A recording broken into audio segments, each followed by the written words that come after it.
Hi everyone. Yeah, I'm not in New York as you might think. I'm still self-isolating, and so is Jo-Dee. So she's not with me this week. I'm sure you'll all be disappointed we're not having a happy, smiling face, and instead you've got me, Grumpy Graham.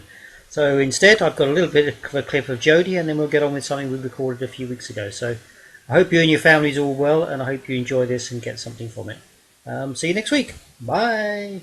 Today we're actually talking to Carol Talbot, and she's going to tell us a whole lot of life hacks, which are very interesting. And she's got so much wisdom to show us that we're going to do this in a few parts. Yeah, remember to subscribe, like, turn the bell on. Thank you. Hi, I'm Carol Talbot. I'm a master trainer of NLP, timeline therapy, and hypnosis. I'm also a master firewall instructor, author of two books, Breaking Through and You, the Divine Genius. I'm also working in a number of other areas like light language. I also work with plant medicines, indigenous medicine.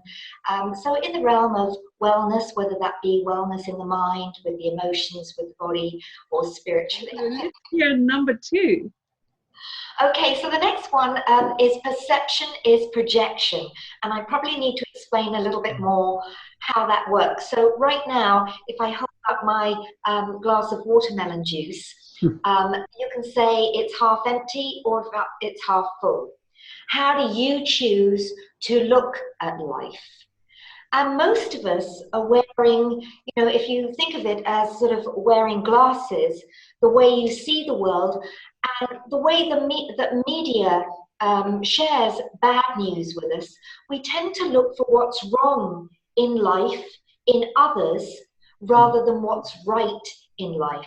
So if you think about, going to work, you're noticed when you're late and you're noticed when you do something wrong. But very few pick up and say, hey, were you in early today? Thank you, well done. Or, hey, you did a really good job with that. Or, thank you for staying late. So true. To notice what's wrong in the world rather than what's right. And also that goes for ourselves. We tend to look in the mirror and pick, oh, you don't look like this, you don't do that, you're not good enough, your nose is too big, too small, you're too tall, too short, too thin, too fat. We tend to criticize ourselves. How does that make most people feel? Absolutely awful. So in terms of perception is projection, I'd like to encourage you and people watching this to be what I call quality shoppers. Quality shoppers means that you start looking for what's right rather than wrong. So if you think about when you go to the supermarket or when you go to buy fruits and vegetables, you pick up, squeeze the fruit, you look for the fruit that's ripe, juicy and healthy, that's just right, not the sort of bananas that are black all over or lots of bruise marks on the apples. You're looking for juicy, sweet fruit. And so that's the reason I say I'd like people to think about being a quality shopper. And that means putting on glasses and seeing what's right in the world rather than what's wrong in the world. Looking at yourself in the mirror and seeing what's right rather than what's wrong, because we're so hard on ourselves. And one of the hardest things people have is self-love, self-acceptance, which is the reason we go out into the world looking for other people to love and adore us, because we don't love and adore ourselves. So, think about how you fall in love with another person. Could you use that strategy to fall in love with yourself? So start being a quality shopper. Now, there's also two angles to perception is projection. There's another point that I wanted to sort of bring in there. So do both of you have a best friend? Maybe you're best friends yourself. No. Yeah, I've got a best friend. Yeah. Yeah, I do. Okay, well, here's the good news. What you love and admire in your best friend is a reflection of yourself. Yeah. You cannot recognize in another person that which you haven't experienced in yourself. Now, here's the bad news, both of you. Do each of you have somebody that you can think of that you really dislike or can't stand? One of those people that just pushes that trigger. Yep. Okay, and hopefully it's Very nice, isn't it? I'm teasing you. Well, here's the bad news. What you dislike and hate in others, is also a reflection of you.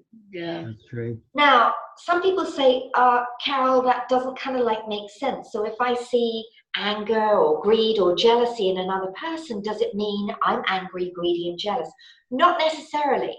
And in order to be able to identify it in another person, you would have had to have had an experience of it in your own life. Mm-hmm. But here's the other thing I find with this frame, is I often get people say, you know, I give and I give and I give and I give and I give. And all they do is take, take, take, take, take, take, take. So if you're coming from this perception is projection frame, then does that mean if you see somebody and they're a taker, that reflecting back on yourself, does it mean you're a taker? No, because ask the question, if the person's good at taking, what are they really good at? They're good at receiving. Now flip that back at yourself. Are you a good receiver? And most people who are good at giving are not great receivers. So the reason that person appears in their life as a taker is because they need to learn about receiving.